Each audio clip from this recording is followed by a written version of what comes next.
Hello, everyone, and welcome to Inclusion Starts Now, the podcast. We are officially in spooky season, and we are going to talk about some super spooky things about ableism and Halloween outfits and how to be an ally throughout this great month. Um, I got to talk to Cassidy, who is just an amazing disabled disability advocate. And she has, I mean, as you will see, she has so much life experience. And as a 22-year-old, she just as a human, she has just blown me away with her advocacy, her like education, her willing to learn, and just have these tough discussions with people. I can tell you right now at 22, this is not where I was at. So take a listen. And don't forget, if you don't know how to talk about inclusion with your children, go buy Dallas the dog. It is all about inclusive practices during Halloween, but it's also fun because all these animals are trick-or-treating. So thank you so much for being here, and enjoy. I guess before we like start with some of the questions, I'd love for you to like just kind of introduce yourself and your platform, to all the listeners. Sure. Do you want me to do a visual description at all? Yes, that would be lovely, even though I also am not consistent with that. That is okay. Well, my name is Cassidy Huff. I am a white woman with shoulder-length blonde hair. I am currently wearing black glasses and a black t-shirt with a blurred white-ish, tan-ish background behind me. And I have a pink microphone on my lap. And who am I? Let's see. Um, I am a disability rights activist. I'm a disabled disability rights activist, more specifically. So I do mostly social media activism, but also I've been very involved in political activism lately with the campaign. So that's really fun and stressful, but mostly fun. And I am a best-selling author. I am a theater nerd. I got my bachelor's of fine arts last year in musical theater. So I love, love, love the stage. I'm a writer, actor, producer, director. And yeah, I think I covered all my bases. That's amazing. I have like a million questions. First off, I feel like we're almost the same person because well, probably the political thing is the least. I'm very bad with that. That is Not, okay. I'm not proud of that, but As long as you're registered to vote, that's all I I care about. am. That I good, am, and I good. vote every time. Love that. Then Um, that's great. That's all you need to But do. I want to know what you do. What do you do for like political advocacy? Yeah, so I am the co-founder and executive director of a grassroots movement called Disabled Voters for Harris. And so we are focused on mobilizing disabled voters in this upcoming November election. So we host weekly meetings every Friday night, depending on the political climate. It literally changes every week. So our topic also changes every week. So this week we are going to be focusing on the policy team is going to be sharing, a post vice presidential debate recap because the vice presidential debate was last night, 2 nights ago, 2 nights ago. Two nights. And I don't know what day it is. And so we are very involved directly with the campaign about accessibility and how to get disabled people to vote this election, whether that's physically, whether that's learning all of the laws surrounding absentee voting and mail-in ballot voting and curbside voting and what accommodations are offered at the polls. I have a lot of information just in my brain at all times Oh about my specific gosh. states, and it's wild. We also offer individualized voting plans for disabled voters who need them. So we offer one-on-one meetings with people who maybe don't have the resources they need to be able to get out and vote. We figure out what state they're in, what county they're in, where the closest polling place is to them, whether or not it's too late at this point at the 3rd of October to order them an absentee ballot, different things like that. So we are very focused on disabled voters, how to mobilize them, but also how to get Vice President Kamala Harris in the presidential office. That is amazing because Thank that you. is a huge barrier, like for Yes. disabled people to vote. Like that's a Yes. huge problem. Mhm. I love that that is something. Oh my gosh, why are we talking about Halloween stuff today? We should be talking about the election coming up. That is I, okay. oh my gosh. Both are equally scary, so we Oh, can they cover are. two birds with one stone with it. They are. I saw probably bits and pieces of the presidential and the vice presidential debate because, it is poorly right during bedtime, our bedtime Oh yeah. routine. Oh yeah, for little kids, of So course, always. I would put it on, and both my kids are just like, "What are we watching?" Like What is they're this? 4 and 2, so they're like, "This is not Oh, Daniel." they're foreign. They're little, and so I'm like, "No, That's you guys, hard. this is important. Like, look at who's on the screen." Memorize them. Yes. Oh man, it's that's really such an amazing thing. And I'm going to Thank put you. everything for people to be able to find you in the show notes because that, oh my gosh, I'm like, I was already starstruck to meet you. And now I'm just like That's so blown sweet. away that you're just doing Thank you. such amazing things. That is Thank you. a good, oh, I love that so much. I talk a lot about self-advocacy, and this is like a Yeah. huge portion that like Yeah. people think about how important politics are to the disabled Mhm. community. Yeah, I mean, every issue is a disability issue. Yeah. So I was asked on a podcast last week, I think. Again, I don't know what day it is. Things are moving too fast. I know how many days there are until the election, but if you're gonna ask me the date, I have no idea. Um, so I was asked the other day on a podcast what issues are on the ballot for disabled people. And I was kind of taken aback by that because I was like, every issue is a disability issue. Whether you're talking about reproductive rights, whether you're talking about the economy or social security or healthcare, whatever it is, it's it all comes back to disability because disability is inevitable for everybody. Yeah. And you will become disabled at some point in your lifetime, whether it's because of old age or because of an accident or because of illness. And so I think that scares a lot of people, which is why they don't realize that and why they kind of um, hide it away. But my goal through my advocacy and through my activism, political or not, is to educate others because I believe that one way, the main way to remove the fear component is by educating. And once you're educated on something, you are less scared of it automatically. So that's kind of my whole thing is educating people about what it's like living in my body every day. Oh my gosh. I could not agree with you more that people just they don't know. And that's like, I mean, when people troll me on social media or something, or say things that just like Sure. are really rude or ableist or whatever, I don't block them usually. I usually sit there and try to like talk to them and ask questions, That's the and same thing I do, yeah. because it's like, You don't you're know what you don't know. because you don't know. Yeah. Um, oh, okay. Even before we get to this, I still want to ask, are you planning on ever going into politics? Because I just want to vote for you. How do you how do we get that going? See, that question is popping up more and more, and every time it pops up, I feel like it's a sign. If you were to ask me 4 months ago, I would have said no because I was so far removed from politics. Then one day, I decided to jump into it head first, and the next week I was on Zoom calls with White House liaisons, and I was like, I feel like I'm in this now. I don't feel like I can easily get out of this. I was calling my mom, being like, "Mommy, what do I do?" She was like, "You got yourself into this. I don't know."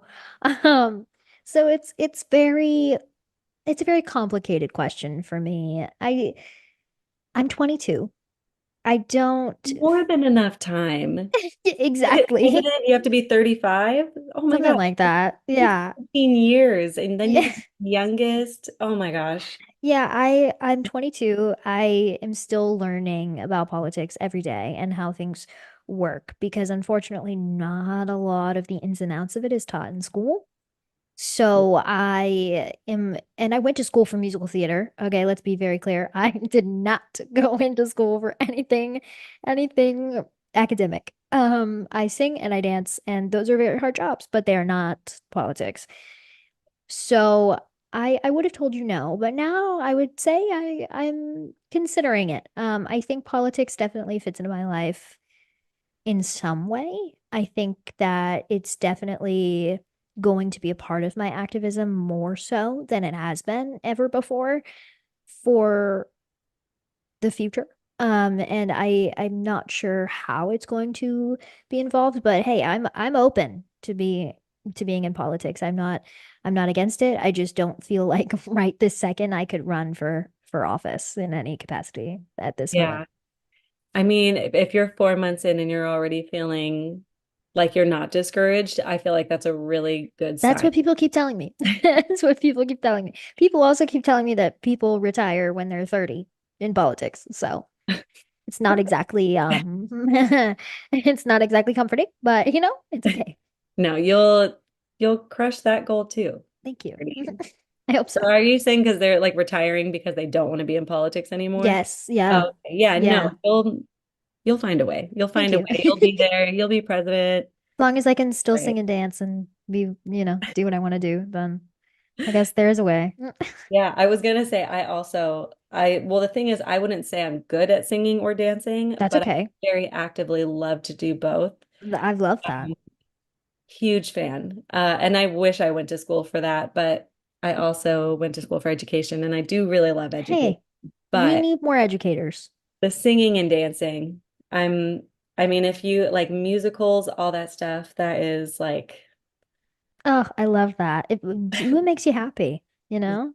You gotta have multiple aspects of your life that make you happy. oh, you totally do. I just read this book called The Portfolio Life, and it basically talks about like how you should like taking the idea of a work portfolio, but making it a Mm, life portfolio. And it's like you don't just have, this one special interest, like you have a bunch of interests, and how can all these 100%. interests, like mix together? So it's like, Yeah.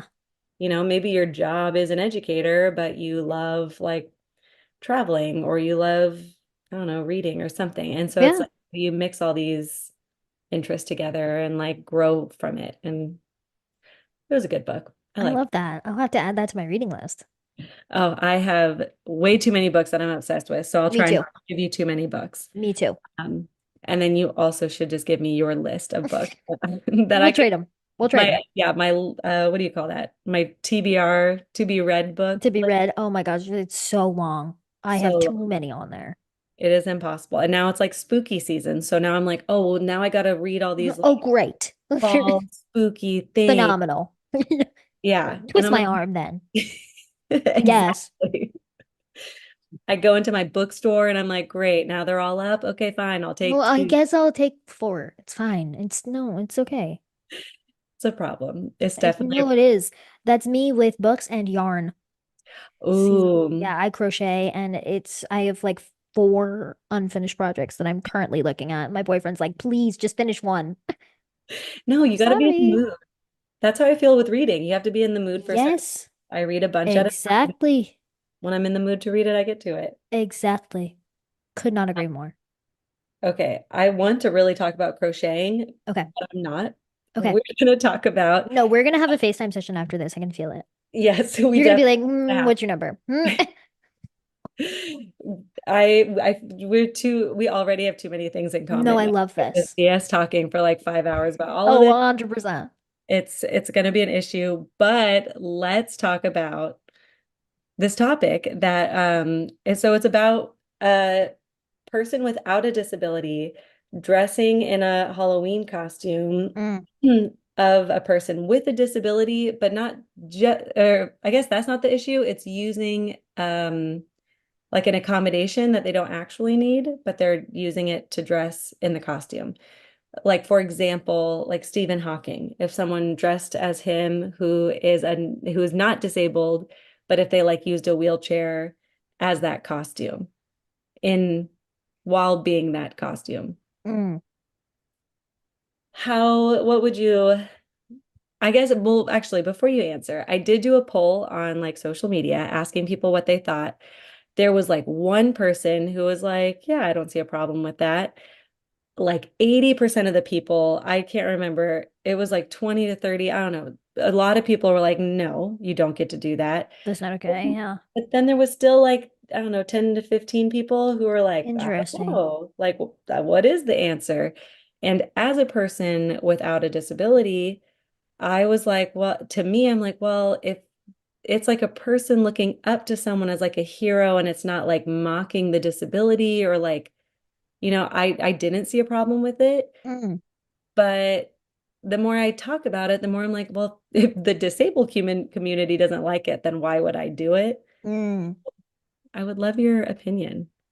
This is a really interesting topic and one that I've actually not talked about publicly before. So, Oh, um, I'm really interested in talking about this. So, if you were to ask me 5, maybe even 10 years ago, I would have told you that I also didn't see a problem with that, truthfully. Um, I would have, as a child, I probably would have been like, that's kind of cool. Other people want to be me? Wow, like disability is cool now? That's where's this been? Um, Now as an adult, I disagree. I think it is wrong. And the reasoning is because you are wearing my disability as a costume, right? hmm. At the end of the night of October 31st, you get to go home and you get to take that costume off, and I don't. And a lot of people will say, "Oh, well, you just think it's unfair." Yes, I do think it's unfair. I think that, ethically, I don't understand how you don't see a problem with it. I just feel like I can't really put into words why it's wrong. In my bones, I'm just like, ethically, that's not correct. Like Yeah. that's not right.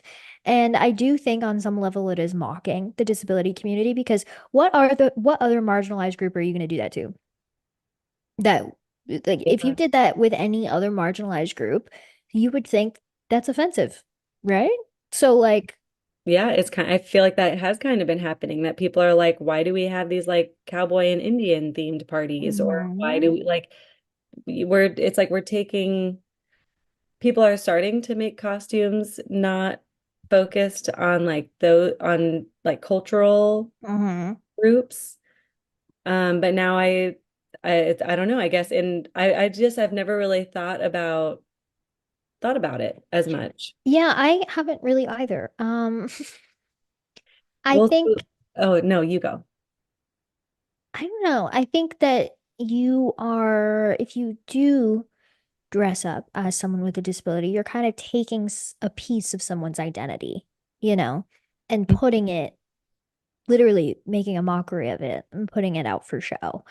And so I think that's where the problem comes in for me. I just saw a theater company that did this kind of thing where it was Helen Keller the musical, Interesting.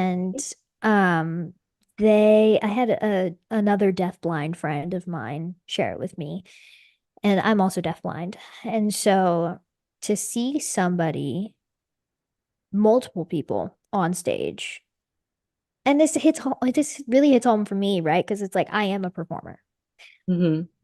But to see multiple people that I would consider part of my community, my performer community, making a mockery of my other community, which is the disability community, and like a very real part of my identity and a very real part of like how I live my life every day, it really rubbed me the wrong way, you know? Was this musical like was it supposed to be a comedy or was it Yeah. like It was education? put Oh, it on was like by a comedy troupe, like I'm not sure if it was like a full on musical, but it was like a bit that they were doing. yeah. And I like messaged I was like, I have a big enough platform. They're gonna be like, who is this girl with this blue check mark that's DMing us? So I messaged him on Instagram and I was like, hey, what is this? What this Yeah. is offensive. Like, hello. And they were like, well, actually, multiple people in the deafblind community reached out and said that it was funny. And I was like, who were those people? Name them. Like, I want names of these people that you Yeah. talked to in the deafblind community because I had multiple friends of mine who are activists and who are very prominent in the disability activism community be like, what is this? Like, this is Yeah. bad. And I couldn't agree more. Like, I was like, yes, what is that actually? Yeah. And this comedy group where I'm assuming that most, if not all, of the people were not disabled, was defending their actions. And that's the part that took me aback. I did not respond. Um, but I was like, what Yeah. even? So I feel like it's along the same circumstances, right? Where people are using my parts of my identity and pieces of other people's identities that we hold very dear to us that have caused us trauma and that have caused us joy and that have caused us pain and embarrassment and bullying as a Hmm. costume. And now you're gonna Yeah. like now you're just gonna wear it like it's like it doesn't hold any like it doesn't hold any weight for you.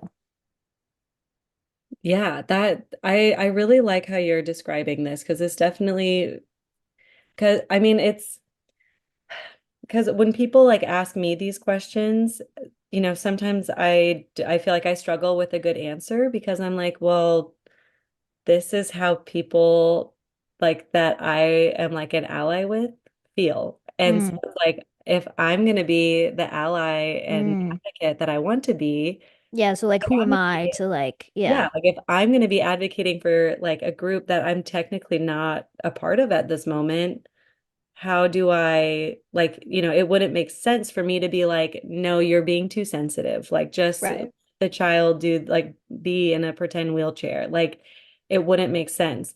But but I also feel like people can ask me just pretty insensitive questions because they don't feel like I'm being personally attacked by it, maybe.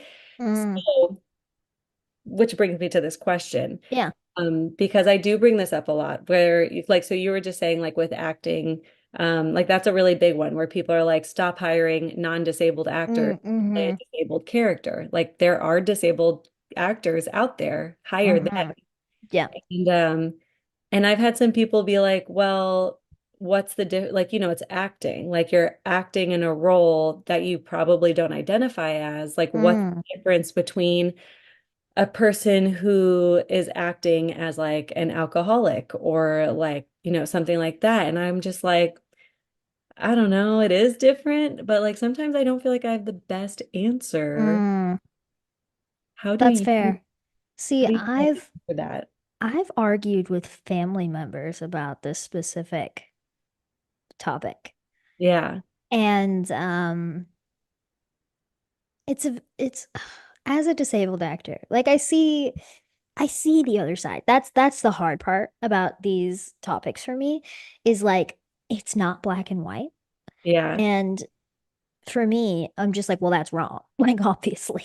But also, it's frustrating for me because I can see why other people would think differently than I do on Yeah. these specific topics. And so for this one specifically as a disabled actor, you are if if you are hiring if you are casting for a project and you know you have a disabled character and you purposefully hire a non-disabled character to play that disabled character, you are playing into the ableism that is already rampant in our performer community and in the acting specifically community. Most of the time, I hear from professionals in the industry, well, we would have hired a disabled actor to play that role, but it would have just cost too much money in accommodations. And okay, first of all, you don't even know what the accommodations would have been. How are you going to tell me that it would have cost too much money in accommodations? For me personally, here are the accommodations I need on set. I need like what do I actually need on set? I need sometimes I need larger print scripts. Okay, that's easy. Change that's on a Okay. computer. You could do that. Easy. Okay, next. Um Ramps. Okay, well, you already have ramps because you need people to wheel in heavy equipment all the time. So you have ramps on set. I've seen them. That's it. Those are my two biggest accommodations. Um, I mean, I'm sure I have more than that, depending on how long I'm going to be there and whatever. But those are the two biggest things that I need. And those aren't hard. Like, you have not wasted any money in accommodating me for this role at that point. So I feel like that is professionally the biggest thing that I get told is, oh, well, accommodations are going to cost too much money. How about you hire the person first and then talk about it? And then figure out like what the accommodations actually are because you have no way of knowing that. If you're going to hire, I don't want to badmouth any actor, but I don't know if this is true, but if you're going to hire, let's say Julia Roberts, allegedly, okay, and she comes in and she's like, actually, I only eat blue M&Ms, and now you're wasting somebody's day because they have to individually sort all the M&Ms by color. Yeah. Okay, that's a bigger accommodation than what I just needed. Like if you have a giant celebrity come in and be like, I only eat these things, so make sure they're stocked in my dressing room. I am allergic to this, this, and this, and this accommodation, by the way. Yeah. That's a disability. And so therefore, like I can only have this kind of makeup on my face, and I can only be in touch with these kinds of fabrics on my body and those kinds of things, all disabilities. But if you are willing to make those accommodations for a big named celebrity, why aren't you willing to make those accommodations for a disabled actor? You Yeah. know? I Um, really like that comparison. That is a really good reminder that like everybody could have an accommodation. Like and most that's likely you are disabled. Don't forget yeah. that. Do you wear glasses? You're Yep. disabled. Do you take meds every day? You're disabled. Sorry. Like Yeah. disability is inevitable, people. Um, as far as like the it's just acting comment, yeah, you're right. It is acting. However, I am not. It comes back to ethics. Okay. What is ethically important to you? What are your ethics and what are your morals? I understand people can have different ones. However, there's just in this situation, there's a right and there's a wrong. In my view and in my opinion, if you are going to give me a part, if you're going to give me an audition, if my agent emails me tonight and says, "Hey, we have this audition for you," it is a role meant for a black performer. Guess what?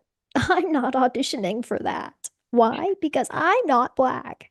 Yeah. I don't, I'm not touching it. I'm gonna write back and be like, thank you so much. Unfortunately, I don't feel comfortable playing this role because of X, Y, and Z. So I'm gonna pass. The end. End of discussion. So as far as acting goes, yeah, I consider myself to be a good actor and can play into circumstances that I did not actually live. However, you are not playing into circumstances when you are acting like you have a disability, but you really don't. You are, again, taking parts of different people's identities and putting them on for show. Yeah. And you will not do as good of a job as a non-disabled actor playing a disabled character than a disabled actor playing that same disabled character because you do not have the lived experience. You can do as much research as you want on the topic of where they lived and what time period this was and how they were treated and whatever else. You will not do as, I don't care if you're Leonardo DiCaprio, you will not do as good of a job as a disabled actor in that role. You just won't.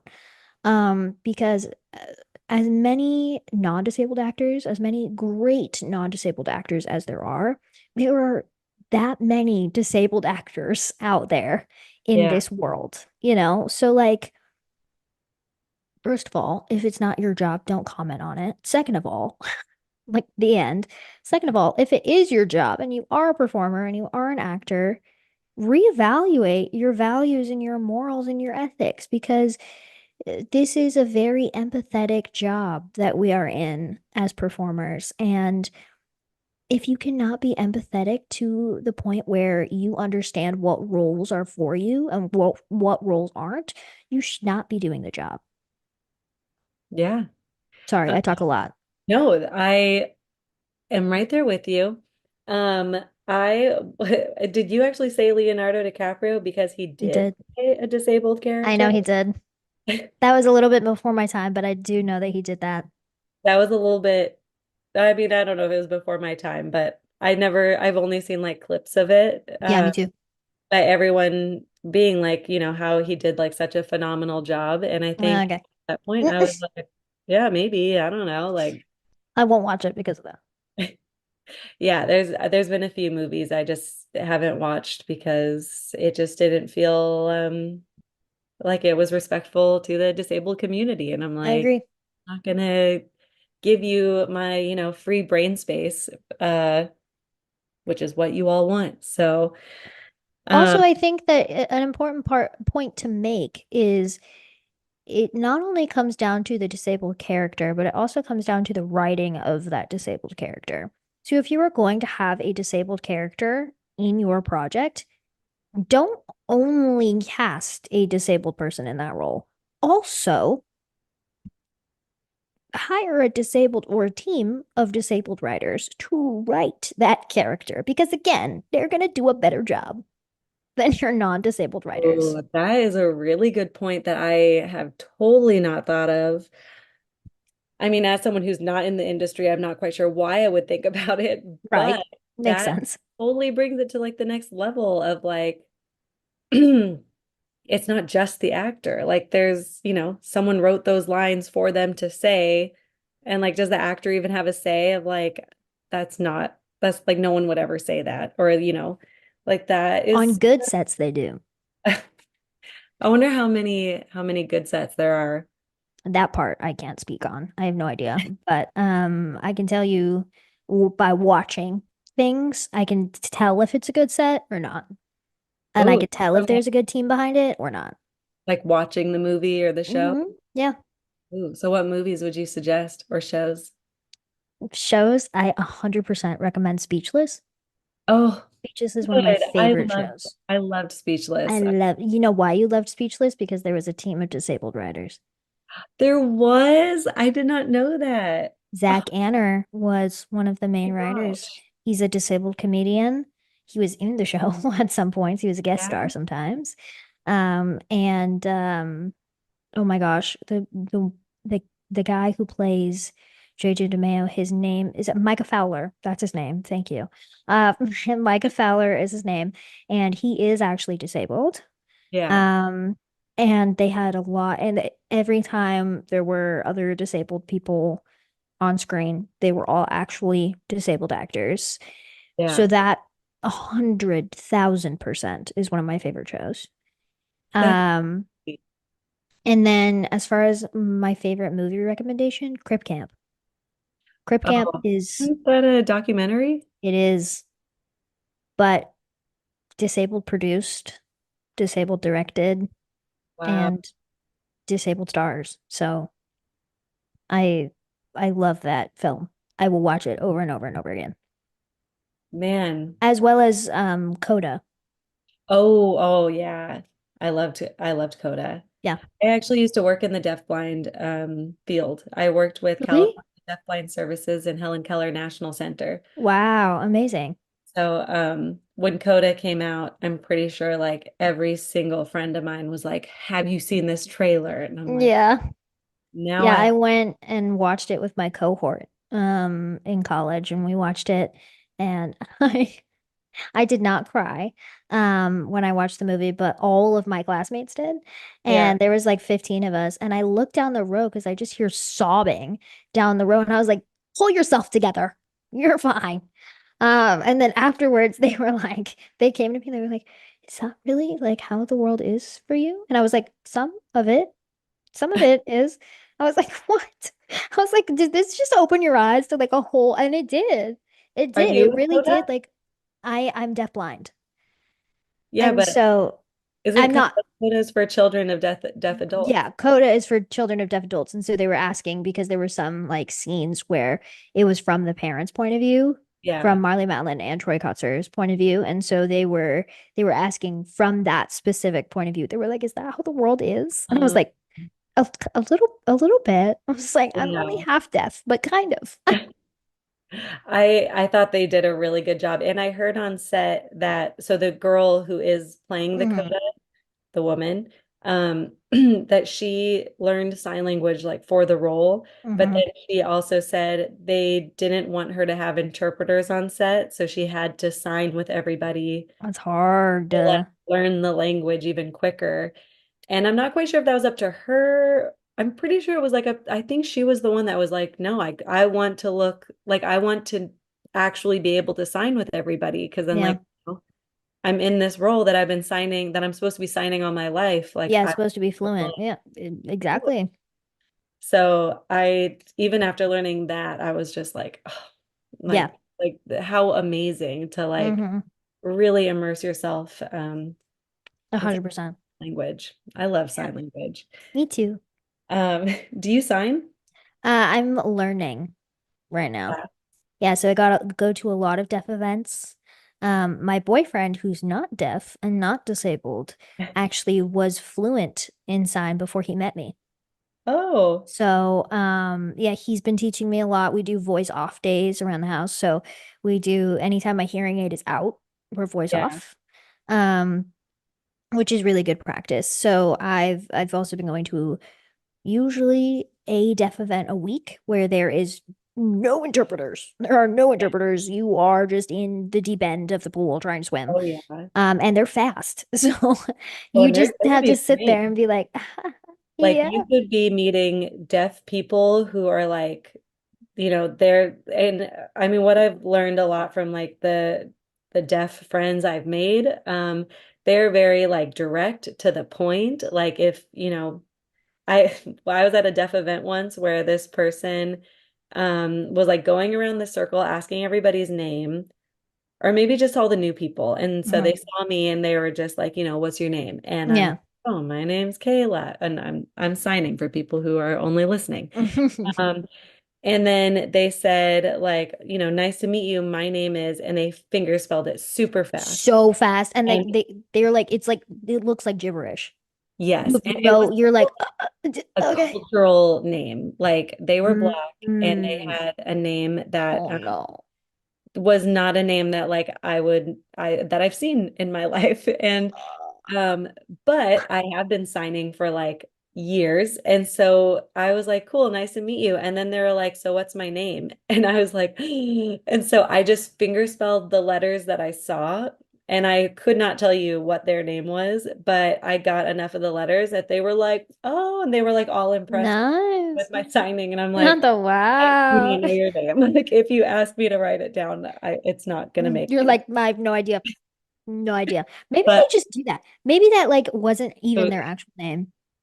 yeah, maybe. I don't even know. They were like, do you get it, new person? I know. It was super on the spot. And then it felt like, so then there was, deaf people, and then there were people in like ASL one, Yeah, like, signing like my my name. name And then they go to do their name and it's just like K. in your face. With their whole hand, and you're Like, like, oh my, oh, okay. okay. Um, I want to jump back to the Halloween costumes. Oh yeah, we definitely derailed that. We definitely went off on just like I mean, everything we've talked about, I think is so I important agree. for people to hear. I really wanted to talk about the Terry Fox video. I don't know, I sent it to you. I don't know if you're able to see it. It's okay if you didn't. I did Um, not. I'm going to describe it anyways for anyone Okay. listening. So, it's this video of this little kid who loves Terry Fox, and Terry Fox ran races. I'm not sure what kind. I don't know if he was in the Olympics, Paralympics. I actually don't know the history of Terry Fox. But he was a runner, and I think he got like first. Like I think he was a really good runner. But he had a limb difference, and so Hmm. he had a prosthetic leg. And so and he's passed on. I think this is like a while ago. He's been dead for a while. That felt insensitive how I said that. He's But gone. he's not here to give me his opinion. But this little kid loves him. And so he dressed up as Terry Fox for Halloween, and then he like keeps wearing his Terry Fox costume because he just like loves Terry Fox so much. But how he like made it his prosthetic, he like I think he like put something to like make his leg really straight and then like wrapped it with foil. It's fair. So when he runs, That's he pretty good. runs like how Terry Fox did, kinda. Like It's kind of genius. yeah, and this kid's like 5 or 6. I don't Yeah, know. it's pretty good. It's Yeah. pretty innovative. Um, He's gonna be an engineer. well, he might already be because I feel like Oh, even because this was a long time ago. kind of, Right. I mean, Terry Fox was a long time ago, but I don't know how old the Right. story is. I should probably look into it. Go look him up, see what he's up to. Um, but so the news story was very positive that this kid was like, he Most loved things are. the Yeah. guy. Terry Fox has a foundation. The whole family met the little kid, like all the family, like his, I don't know, kids or whoever is there. Yeah. Um, they all met the kid and they thought he was so cute and they loved it. The Terry Fox Foundation loved it. It seemed like overall a very positive experience for everyone. Right. Other than Terry Fox, who doesn't have like doesn't get an opinion because he's not here anymore. True. Um, but that story I thought was really interesting because I'm like, I don't know, like that I think that's where me as like a non-disabled person Mm. kind of gets, but then I also felt like it was kind of disability porn, where it's like,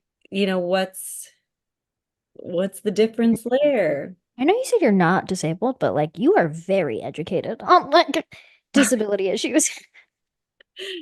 Thank you. You're I welcome. can tell you really the only reason was because I wanted to be a nurse. And then I realized Mm. I love holidays too much and I didn't want to work for them. And I was That's pretty like, good. well, and then I also like teaching. So I was like, well, where else can I Mm. go? And then I volunteered kind of like randomly with this group where I was playing sports with autistic children, and Hmm. a lot of them knew sign language, and I already knew sign language. And then I was like, wow, this makes so much sense. And then I was a one-on-one aide Mm. where I got the nurse training to work with a child who was deaf-blind and had like a Mm. tube and like different things that I had to like be the nurse for. And I was just like, this is perfect. I get to be Yeah, it all really connected. things, my sign language, my Yeah. teaching and stuff. And then I got Interesting. holidays. Yeah, Um, this is great. and then within the first few years, I was like, why are my students not like getting to do everything that the other students are doing? And that Hmm. like brought me on this path. I love that. So that's my whole story. Yeah, I was gonna bring up the inspiration porn thing. In case anybody doesn't know what inspiration porn is. Yes.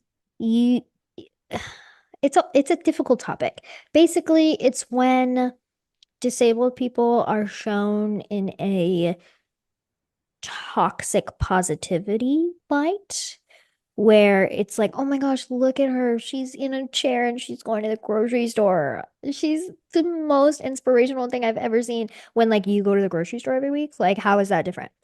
Um, the things like that. And so news stories will often be like, oh my gosh, this young disabled girl, she raised money to get whatever. And then it's like, oh, and then the whole story isn't actually about how like she put together a lemonade stand. It's just about the fact that she was disabled and then they ended up giving her the money anyways because she's disabled.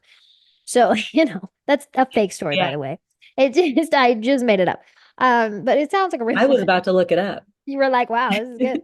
Disabled girl lemonade stand. No, but it's this it plays into the infantilization of disabled people and the fact that non-disabled people just see us as inspiration. And that's we're so much more than that. Like we are people, we live lives, we have families, we have jobs, and we do not exist to be your inspiration, right? We do not exist and go out in public, get out of bed every morning with the intent of, oh, I'm just doing this to inspire someone today. Like I have errands to do and rent to pay. Okay. I don't like my cat yells at me like anybody else. He does not care. He's also disabled, but he does not care about the fact that I am disabled.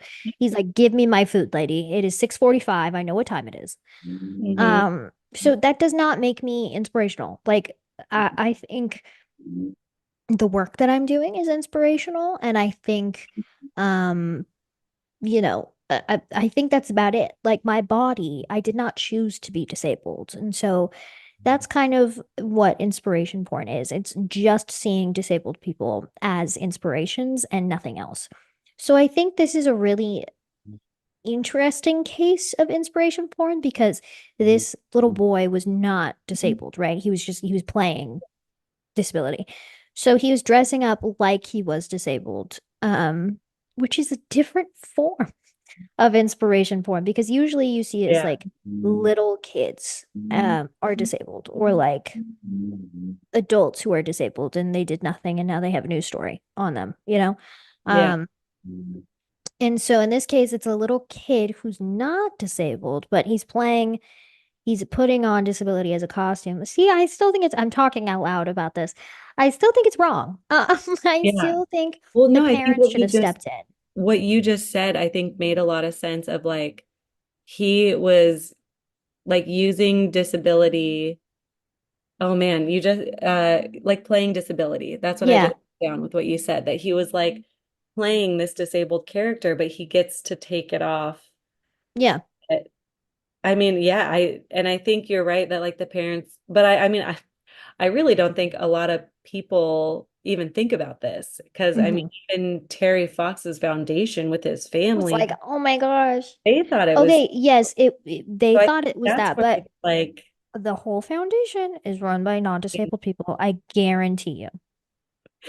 that is true. I guarantee you. I mean, I guess Nobody at that foundation is I disabled. I cannot confirm, but I did not look. Allegedly. All those were able-bodied, ableist people. Okay. Oh my gosh. Like if somebody dressed up as me for Yeah. Halloween, I'd be like, oh my gosh, that's so sweet. But like if it was a child and no, if it was anybody and they like, first of all, I don't know how they would make my foot on foot prosthesis. Like that would be impressive to me. But if they somehow did, or if they like rented a terrible hospital wheelchair, and were like cosplaying me, I guess, I would take that time to educate. Like, I don't know, how would you as a parent combat that? I'm interested.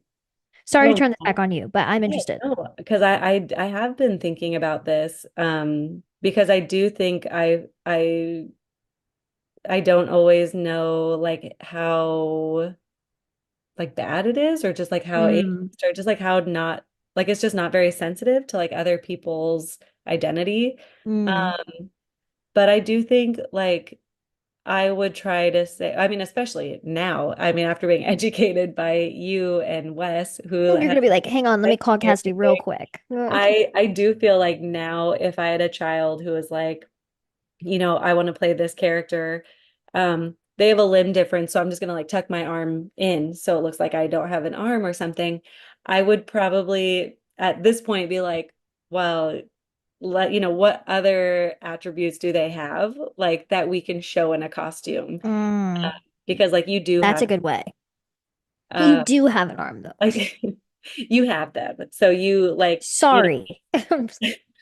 You weren't born deaf and you were born with arms. I My bad. know. I am the worst. I am the worst advocate mother. Um, so yeah, I mean, I think I'm still, it's really like I would say those now because Mm, of just me wanting to continue to be an ally, Sure. even though like, and what you're saying totally makes sense that it's like you're playing a disability, like you're using a part of an identity that someone didn't choose as like this fun like night thing where at the end of Yeah. the night you get to just like take it off and you're like, well, Yeah. I'm not disabled anymore, or but Like like that's so insensitive. it Like is. it's yeah. It's very interesting to me.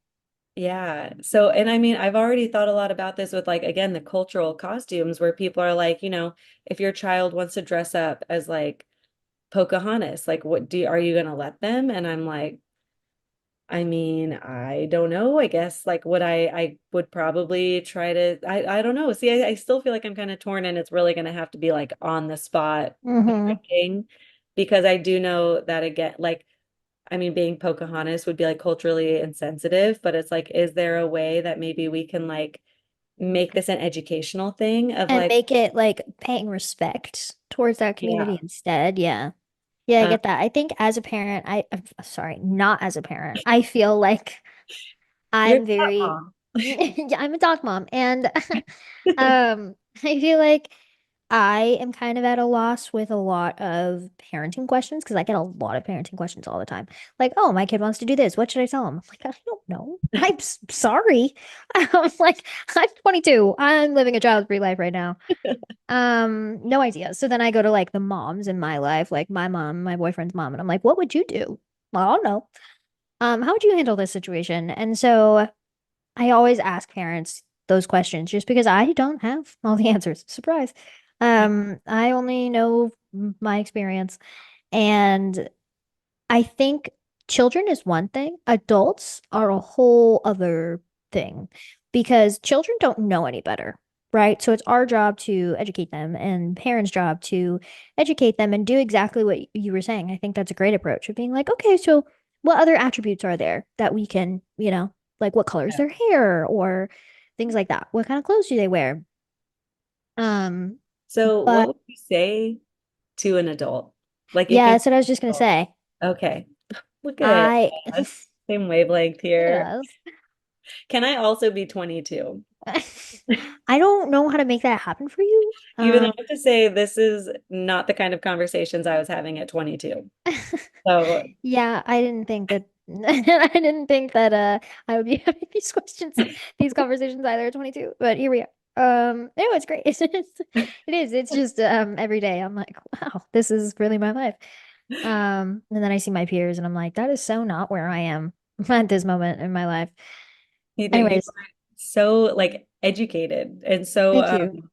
I read a lot. I just love like what you like I don't know it feels like you've lived so much more I feel like than I've lived four the lifetimes average in this one 22-year-old. body.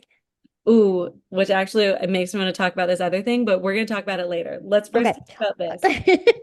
And I'm going to write it down so I don't forget. Okay, yes, yes, write it down, write it down. What would I Okay. say to an adult? I would say I would first, I think, ask them why they're cosplaying, or yeah, I guess cosplaying a disabled person. And I can tell you what the answer it probably is. It's either one of two things. If it's something else, I would be shocked, but it's one of two things. It's either I thought it was funny, or like I thought it was funny and my friends dared me to do it, whatever. Or I was really inspired by that person. Okay. So then I would take two different approaches. The first approach, why do you think it's funny? Why do you think disability is funny? Am I funny to you? Uh, um, I love like asking questions to people. I think That's because I the think best way I'm to get not gonna them. get through to them. They have to come to the realization by Yeah. themselves of like, oh, this might be wrong, right?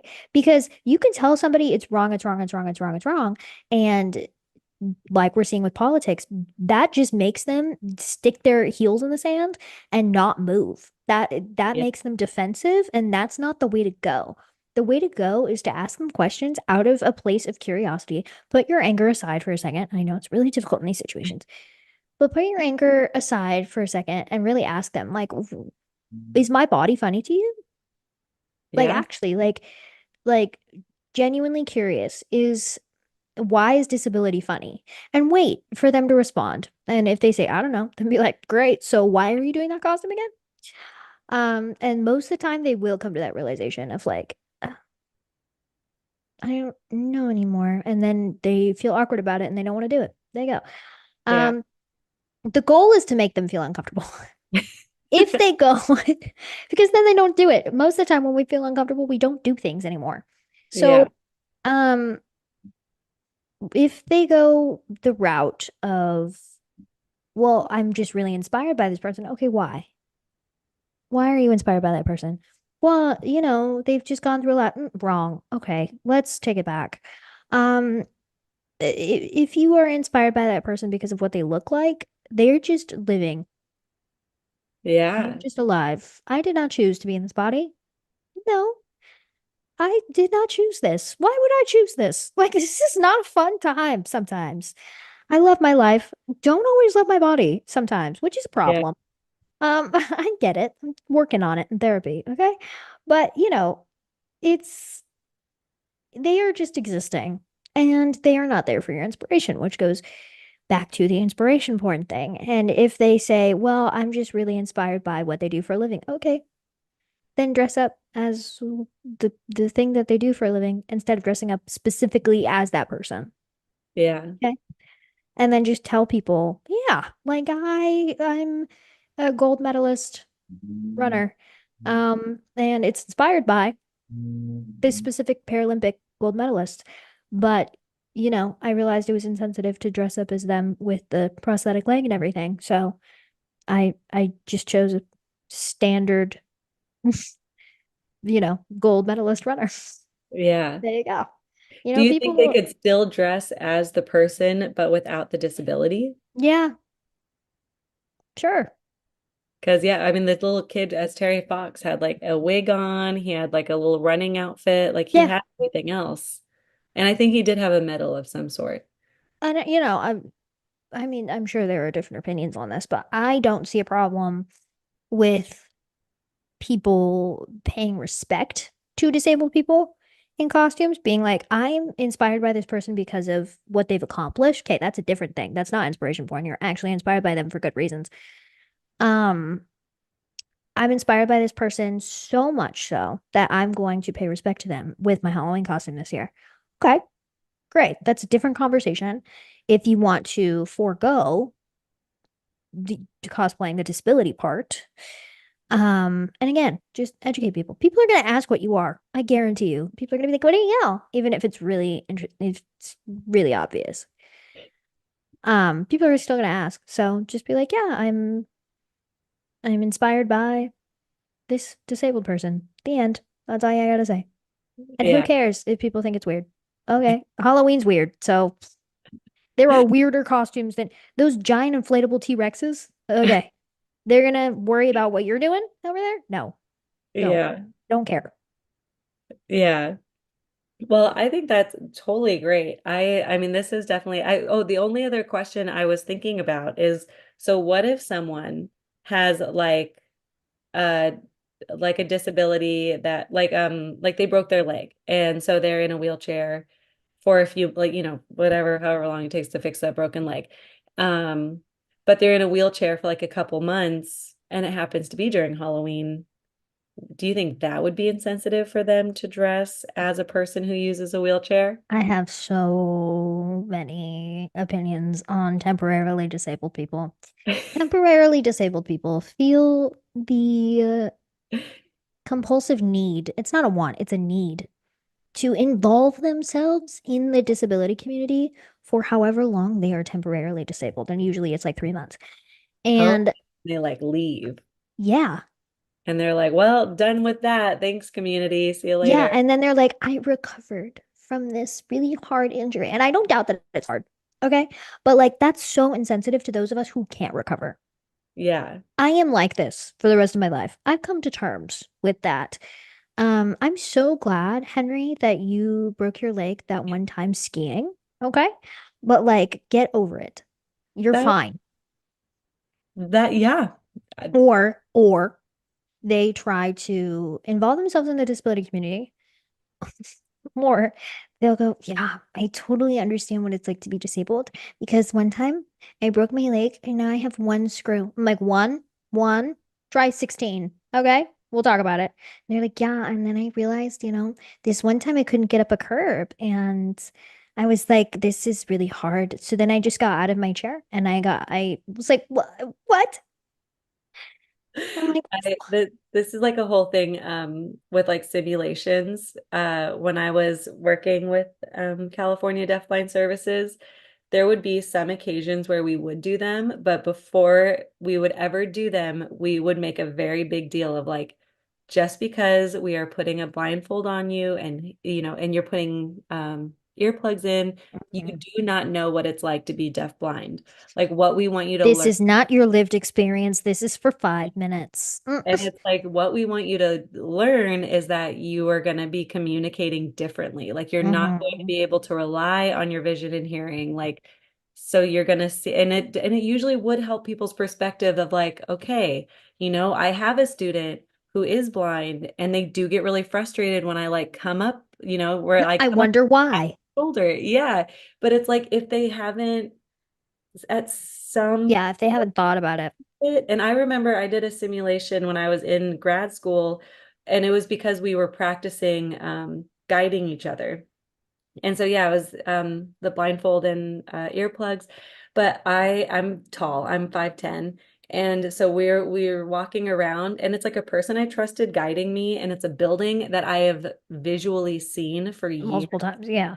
But while we were walking, I like kept ducking. And it was like a sensory thing that I just didn't even think about Yeah. that started making me think of all like the people I've worked with who are deaf or It blind, makes sense. blind. And I was like, okay, this makes sense why you like, you might move like this or you do like all of a sudden I was kind of seeing things where I'm like, oh, that was pretty crazy. Like I didn't realize that if I couldn't see things, I was gonna be so like Yeah. confused. What do you Yeah. call it? But the Disoriented. yes to disoriented. There's a word for it. It's like on the tip of my tongue. Okay, I hate when that happens. Yeah, okay. I think it's one thing if you like take a sense of like respect for the people because of that experience that you had while you were temporarily disabled. But it's another thing if you were like, and then I overcame the obstacles. And Yes. that's 99% of the time what people with broken legs or broken arms have said to me. They're like, yeah, I had a service dog once. I put him in the cart. And I'm like, that was not a service dog. Yeah. Stop. Okay, so I'm going Stop. to say with these people should not dress as a disabled person because they're in a wheelchair for like 2 months. No, they Feels should not. insensitive. Feels And insensitive. again, very eye-opening. Okay, how I was saying that I just feel like you are so educated.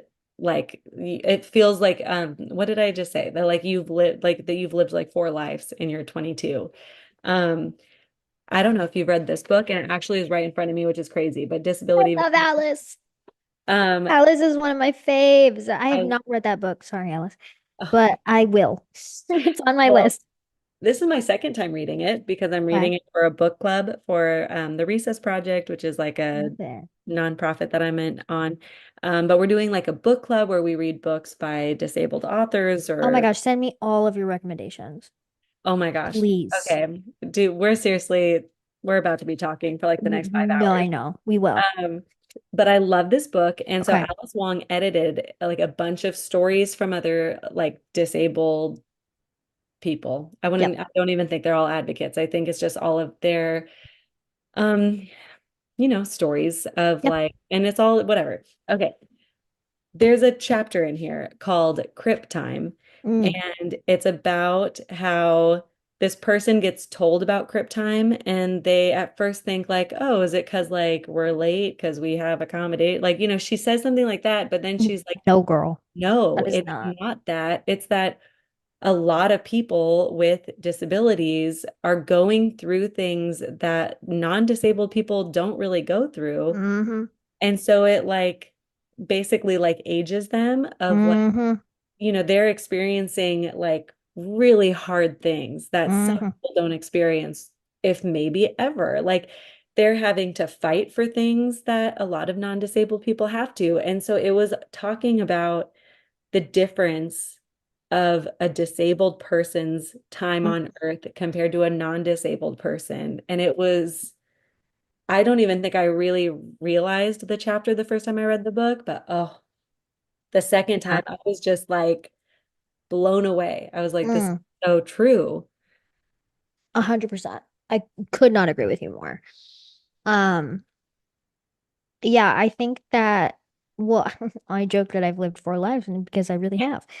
Um, I not only grew up disabled, but I also grew up in a very abusive household, where there was drug abuse and alcohol abuse and verbal and physical abuse and all the rest. And so that also plays into, why I'm so mature for my age. And so I not only went through 43 surgeries, but I was also dealing with violations of parenting plans and my biological father not paying his child support and seeing what the dark side of alcohol and drugs can do to you. He eventually passed away from a drug overdose when I was 13. And so that alone ages you. But Yeah. then going through multiple near death experiences and also having to fight for my rights to be in general education all 12 years of my schooling and fighting for my rights to Ah, that's so um frustrating to yeah, they even would try to put me in special so ed frustrating. every year. And even though I was scoring So much. I was scoring average test scores. And I was actually above my reading and writing level every single year. And math was a different story, but reading and writing, I was like, I can do that. And every year we had a fight to keep me in regular or general education. We had to fight to get schools to comply with ADA law. We had to fight to get me the basic health care that I needed. Ah, I ah, mean, it goes on and on. And so I might be smiling, but I'm like, I'm super pissed for yeah, you. you're processing. I get Sucks. it. It sucks. Like I Yeah, it's horrible. can't Um, believe that that's yeah. like just how many people have to deal with this? Like it's It's ridiculous, and it does come down to our ableist society that we live in. yeah. And, on top of all the medical trauma, on top of all of the familial trauma and living in poverty for a good portion of my life up until my teenage years. And don't worry, my mom and I are writing a book about all of this right now. Oh, But I was gonna ask if you're gonna be writing something because I yes, we are in the process. would buy them. I'm just letting Yeah. you know already. Anyways, so after surviving, really, Yeah. and then going through normal college and also a pandemic, I think aged everyone. I was in the class of 2020 for high school graduation. So I didn't get Oh, a prom. I didn't go to graduation. Didn't get any of that. My first actual graduation was college. And I was like, what are we doing? What's going on? And then the wow. administration had to like sit us down and be like, yeah, none of you have actually ever had a graduation before. And we were like, no, what is it? What happens? Gosh, I have not met anybody who has graduated in Hi. 2020. Nice to meet you. That must have been so hard. Yeah. And I mean, watching how the disability community was treated during that time too Oh my really gosh. did not make me feel like I mattered. Going through depression and anxiety and PTSD and all of the above. And, also going to college and having a super, super fun time and dating. And that was a different story. And, all of the above. Also, all the while looking different, going to college, moving 1,000 miles away, which no one thought was possible other than my mom and me. Um, Moving with a giant 100-pound dog who's my child, and my service dog, and all of that to say, and also being in a steady relationship for 2.5 years, where I don't think the majority of my peers could say that they have that kind of steady, healthy Oh no. relationship, romantic At relationship. 22? No. Yeah. No, no. We But live together, we like it's very steady, it's very healthy, and we have a household, we have animals, we have, the whole nine yards. And so I often joke that I feel like I'm 45. I also am my own boss. So I do social media full time. Like I'm working right now. This is my work. Like this Yeah. is what day in my life consists of. Um, and being my own boss, running my own brand, which is me and myself, and also running a grassroots movement along with a campaign. And yeah, so I think I literally have lived more than four lives Oh, in yeah. my 22 years. And a lot of that results back to the disability because without without being disabled, I literally would have no idea who I would be right now. It is the reason I'm so empathetic. It is the reason it's not only the reason I look the way I do, it's the reason I act the way I do. It's the reason I'm so in tune with other people's emotions and able to read energy so well. Yeah. And it's the reason I have a good head on my shoulders and the reason I've learned so many life lessons and Yeah. that crip time is a very real thing. It's a very real You, thing and it's even in your description just now, you just said another chapter in this book. oh really Like you just talked about another topic that they talk about. So you pretty Mhm. much have to read this book and then Pretty like much. know exactly what you think about it. The just, every chapter, if you could just keep texting me or Great. whatever. I'll be like, finish this one. Here are my notes. Perfect. That's what I want. I should have told you this before because I did not tell you anything. That's Again, I okay. was so busy. So I've been doing this new thing at the Okay. end of my podcasts. I have Fun. this Mystic Cats tarot card reading. Oh, So cool, right? no, you are like, you don't understand. You don't get it. I have been for months telling everyone in my social circle that I'm very witchy by nature. Yeah. And I was like, I need tarot cards. I need tarot cards. I need tarot cards.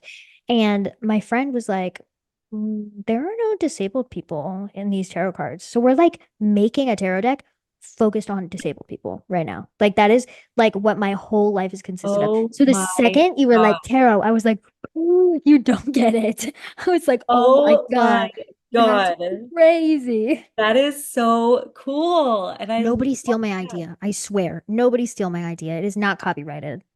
I love that Give me so. a few years, it'll be out. I promise. Yeah. I got it at my local bookstore. I I love. basically sold them some of my books, and then with the money they gave me, I went and bought this. You went and bought So, more things. You were like, yeah, thank you so much. I'll give it back to you. And exactly what I'll happened. get this. So you're just gonna ask a question, and then I'll like I don't know move the deck until you tell me Oh, to stop. I'll ask a So question. Oh no. Okay. I know, I know. Let me See, this is why think. I should have told you before. Yeah, I'm gonna go the same route as you, actually.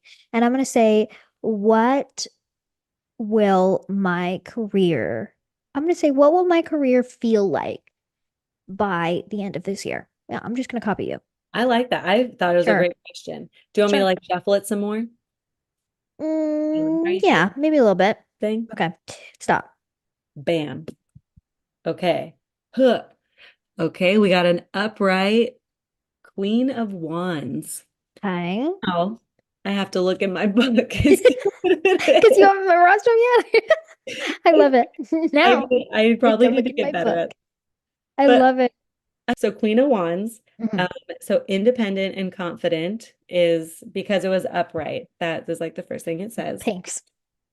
I totally, I totally feel like you are, this is just like independent and confident. How independent and confident I feel like you are already at like, dude, 22.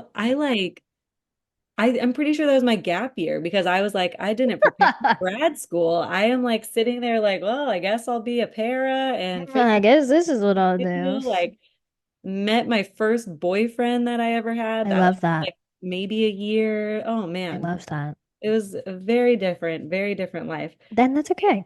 It is. It is I love okay. that for you. Thank you. So let's see. The queen lies in the warm sun in the blooming flowers, living her best life. Oh, wow. This is Does that mean more perfect. money? Because that's what I need right now. You know how to make things happen. You are bold and courageous in your actions and you follow through. Don't shy away from this power. Share your enthusiasm with the world. Oh my gosh, Mm. this is a really good one. Wow, I'm glad. I'm glad it's not like you are going into a financial dry spell. You I are actually, Oh my gosh. Well, I will make sure to like have all your information at the yes, bottom please. so everybody can find you and Thank you. also be as obsessed with you as I am. That's so nice. Um, but in a really healthy adult way. Right. Healthy And I adult won't way. dress up as you for Halloween. Okay, thank you. We kind of look But alike, so I feel like we do. we do a little bit. I do It's the have bangs. glasses. Oh, you have bangs. Yes, Okay. but my tomorrow I'm washing my hair. It's like a I it's No, that was me yesterday. I was like, don't actually look at me today. And tomorrow is my hair wash day. it's a No, I bang get it. problem. I It's get it. Thank you so much for being here. Thank Good you to so hear much for from you. having me. Thank you again for everybody who was here to listen. Make sure to go look through all the show notes to go see how you can follow Cassidy and her journey of just political self-advocacy, everything. And she'll probably be president someday. So it's good to know her now. Again, don't forget Dallas the Dog. It's only available on my website, inclusionstartsnow.com. As you can see in the background for anybody who's watching the video, I have 100% self-published all of my books and they all live in boxes in my house. So help me clear up some room and buy my books. Inclusion starts with you, and we just want to help. Have a good night.